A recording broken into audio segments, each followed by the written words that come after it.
Guys, welcome to Sports Corner Nigeria. Charlie, this will be a transfer segment. But before I go enter some small transfer stories, today my main emphasis will be on my Nigerian brothers. Charlie, since they happen, some of the players they moved and things. When I not say the season starts, England, Spain, France, they're more than starts. So Charlie, with the post things go on well, give our Nigerian brothers. Charlie, you don't say the AFCON is near. The AFCON is near. And last season, or the last edition of the AFCON, Nigeria was a finalist. They lost to the host nation, Cote d'Ivoire. So this season, we would like to do one step better. So let me go on to the players because they are the ones going to represent Nigeria. You know, some of the players are making moves and other things. So the first player I'd like to talk about is senior man Kelechi Iheanacho. We all know for the past 2 seasons, things have not been well with Kelechi. Not health-wise, but performance-wise, Kelechi's form has been dipping. Because we've seen him transferred from Leicester City to Sevilla. But still, when he went to Sevilla, things didn't stabilize. So he went back on loan. What has that again? Guys, welcome to Sports Corner Nigeria. Charlie, this will be the transfer segment. But before we go enter the transfer news and things, today I want to give my emphasis on the Nigerian brothers. You all know, say, the AFCON will be coming this December live.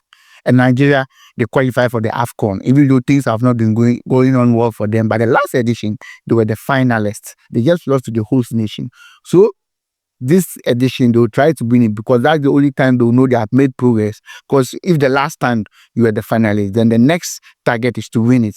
And they have a good squad to win it. But the players are the ones performing. They are the ones who are going to bring them the trophy.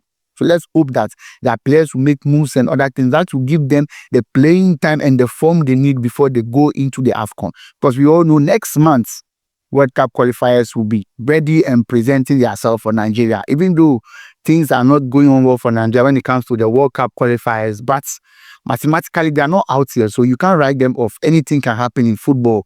The way Nigeria was able to lose points, that the same way a team leading can also lose points. So let's hope that things will go on well. But my first transfer story will be about Kelechi Iheanacho. You all know senior man Kelechi. He has done marvelously well for Nigeria. But things are not going on well for Kelechi when it comes to club football. Things are not the way we used to be for Kelechi. We all know Kelechi. Kelechi is the only Premier League player to score on every day of the week. He has scored on Monday, scored on Tuesday, scored on Wednesday, scored on Friday, Saturday, Sunday, and Sunday. That tells you that Kelechi, the guy is good. But now, for the past 2 seasons, things have not been going on well for Kelechi Iheanacho. They all know he has gone to Sevilla. He was transferred from Leicester to Sevilla, but things didn't go on well for him. So last season, the half of the season, he played on loan at Middlesbrough, but the whole loan still only supposed to score 1 goal, which is very, very bad for a starter of Iheanacho. And Iheanacho knows that the African Cup is drawing near, the AFCON is drawing near, so he has to do well so that he'll be able to earn a collar. Because now when it comes to the front line, we all know Nigeria are well stuck for options. So Sevilla are looking to ship him out because he also wants to go to leave Sevilla and go to another team that he's going to see things well for himself, so that he's going to pick his form and mojo before the AFCONs come knocking on the door. But we have heard that teams like, especially his interests are from Turkey, Besiktas and Samsunspor from Turkey. They are the 2 teams that are interested in signing Kelechi Iheanacho. And especially when it comes to Samsunspor, they have already agreed personal terms with Kelechi Iheanacho. The only thing is left with them to discuss his transfer with Sevilla so that the player can become DS. Because having already agreed personal term with Kelechi, I thought that Kelechi is ready to play for them. But I think for me, moving to Besiktas would have been more convenient for me because he has 2 Nigerian players with Tammy Abraham and with an in Besiktas. So settling in there will be easy and other things. But since Besiktas are still having an interest in him, then let's see what's happening. But according to some rumors, some German team or an unknown German Bundesliga team wants his signature. But according to what we are hearing, the team is unnamed, but they are having rumors that it might be Leipzig because we know Leipzig have lost their striker to Manchester United, that is Benjamin Sesko. And 3 years ago, Leipzig were trying to sign Kelechi Iheanacho, but Leicester refused the deal. So now people are speculating that he will be the unnamed player. So let's hope that things will go on well for Kelechi Iheanacho so that he's going to really discover his form so that the AFCON he'll be part of the squad. Because when it comes to the attacking option there, Nigeria are blessed with a lot of players now. Because right now, the best player on the African terrain is a Nigerian. The best way we have now, Lookman. When it comes to number 9, is Osimhen. So that should tell that Nigeria, when it comes to scoring goals and attackers, they're not short of players at all. So you have to be on top form before you can make the squad. Now another foray, Gift Orban. You all know he did very, very well in Belgium before he was transferred to Lyon, Olympic Lyon. Last season, things didn't really go on well for him like that. So he was transferred to Orban for 9 million euros. So he scored just 4 goals in 13 appearances because he came to in January. But you all know Orban are looking to offload him because when it comes to the striking pecking order, he has dropped a bit. And now a French club in the of Toulouse are willing to negotiate and take him on board. But we all know Orban are not willing to let him go on a cheap because that last season he spent a huge amount of 9 million euros plus add-ons to get his signature because he came to Lyon as a very, very good striker because he was doing very, very well in Belgium before he came to Lyon, but things didn't go on well as planned. But Orban saw the need to invest in him, and when it started, I won't lie to you, it started with a very, very good note, but as time went on, things started to come down for him. But now, since he's having the opportunity to go back to France with Toulouse, I think Toulouse are going to give their all to get him in because Toulouse really need a striker this season. So Toulouse will try their best possible way to sign him. And since the club is also willing to sell, we all know they will not get a 9 million back. They are hoping to get something close to that. So let's see what's happening with Gift Orban, because I know he's a very, very good player. These players are players who want to be part of Nigeria when the AFCON comes calling, because Nigeria have an ambition to win the AFCON. And with that, you want all your best players to be here. And now, good news for Nigeria under 20 squad. There's one player, a Chelsea under 19 player, who is called Chizaram.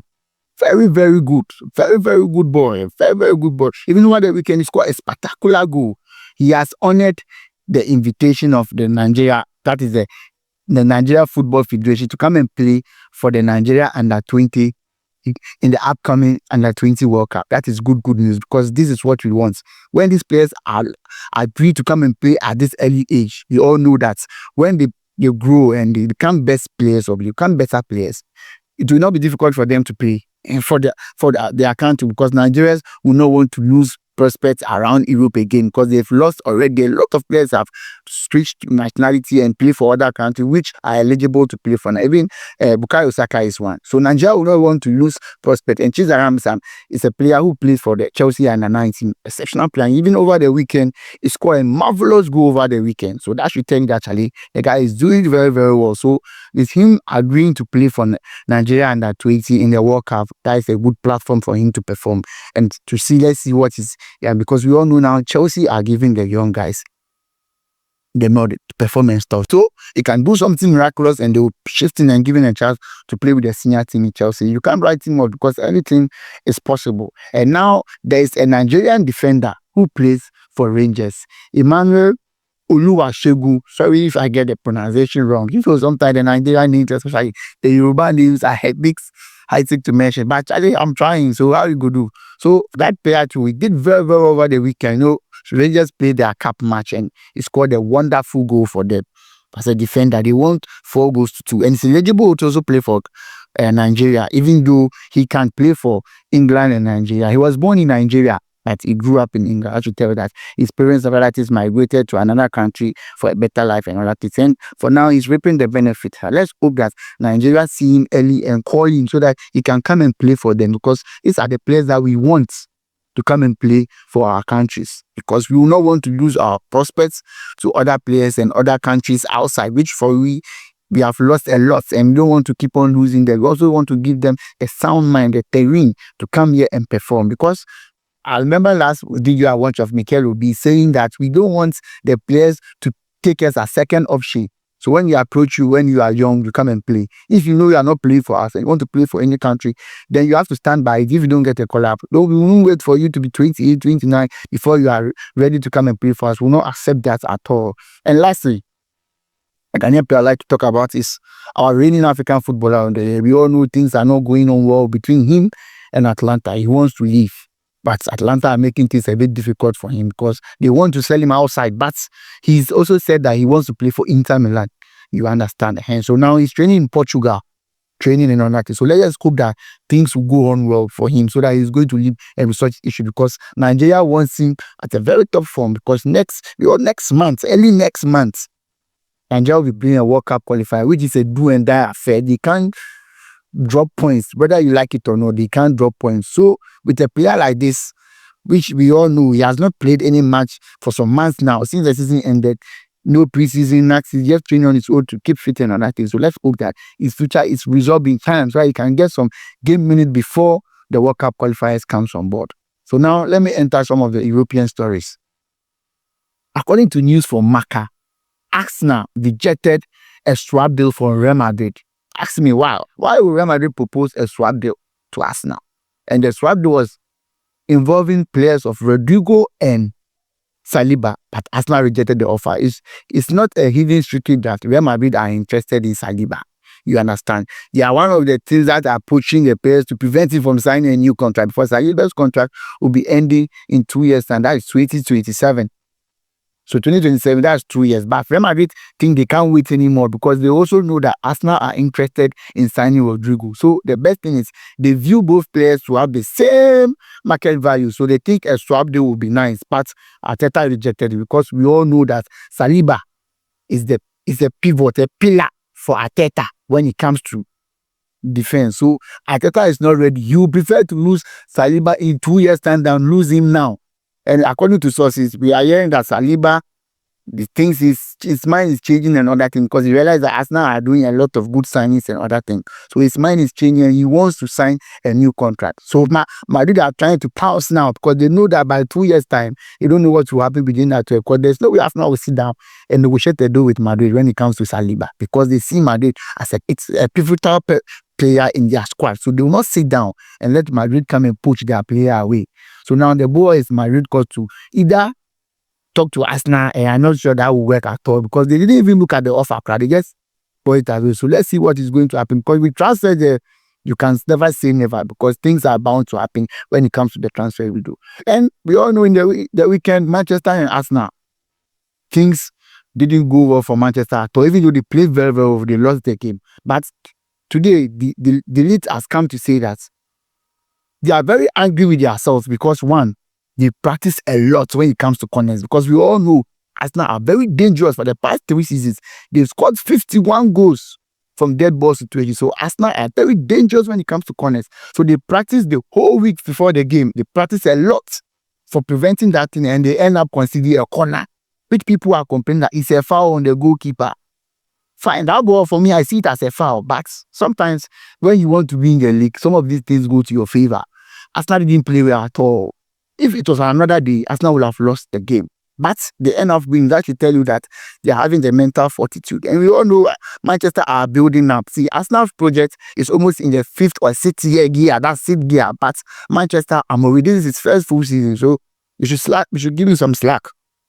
It's improving, and everybody who watched the game yesterday can say for a fact that Charlie, the guy will really, really do well. He just needs a bit of time. You understand? Even though now football is unfavorable, they don't give you time. But when it comes to a project like Manchester, they try to give him the time, and we know he's going to perform for Manchester United. And when it comes to now to the offense of Barcelona, you all know Barcelona will be playing their first 3 games away from home. They will be hoping to play their next match. That is against Valencia. That's the 4th Primera Liga match in their home. So that's the Camp Nou. We already know that. And they are trying to present their case to the city council so that they will enable them to approve them just to use 27,000 seater of the Camp Nou. We all know the Camp Nou is almost 100,000 seater.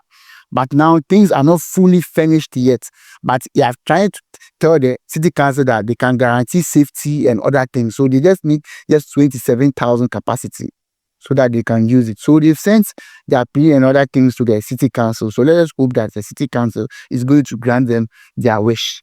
And my last story of the day is about Bayern Munich and Chelsea. We all know that Xavi Simons wants to leave Leipzig, but he's playing, even though he started with the same issue as Ademola Lookman, not trying to play and other things, but now he has started playing, because their last poker match. He scored even in the 4-2 win. So he's playing now, but he has made it clear to Leipzig that he wants to play for Chelsea. Because recently, Bayern Munich, we all know Bayern have lost Jamal Musiala to a very long injury. So Bayern will want a number 10.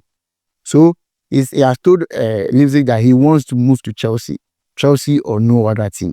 So Bayern should stop whatever they are doing to prevent Leipzig. No, he wants to move to Chelsea.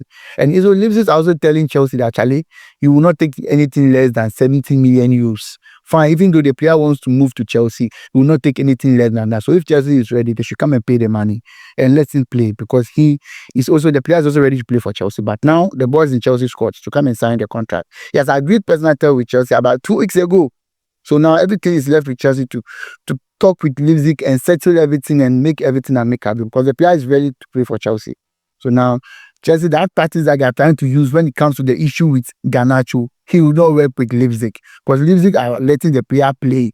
So now either you come and pay the money or the player will remain with Leipzig. We all know Leipzig is a selling club, so they will not sit down for you to take their players. And the Premier League that just ended, Chelsea played against Crystal Palace and the game ended in a draw. Chelsea, they didn't play really well that match, because you all know Crystal Palace now, they became a thorn in the flesh of the big teams. Look at last season, they didn't lose to Liverpool. We all saw the FA Cup final. They beat Man City in the final. Even they just ended Community Shield. They won against Liverpool. That should tell you that they are a very, very stubborn club. Yesterday, Chelsea didn't see the game too well for their liking, even though they played a huge possession, almost 77%. But you see Chelsea, the players who had a lot of touches on the game at the defender. I tell that Chelsea didn't even play well. Their passes didn't move forward. The first player who had a very, very good game was Chalobah, but Chalobah passed the ball a lot. Then it comes to Georgia Champon. Then the next player is Phil James and Caicedo. So look at all these players. 3 are defenders, and the last one is a defensive midfielder. That should tell you that Chelsea didn't progress the ball fast enough for them to cause chances. And the whole game, Chelsea had just one big chance. That even happened in the 90th minute. You understand? That should tell you that yesterday Chelsea didn't penetrate enough, because Crystal Palace, that team, they are very, very strong. When they sit down and a low block for you. When they play against Liverpool, and Ancelotti came to say that, fine, even though they scored 2 goals, they really lose the game, you lost some penalties, and people gave to criticize him. They say Crystal Palace is very difficult to score. They thought he was just making assumptions and other things, but Chelsea felt it firsthand.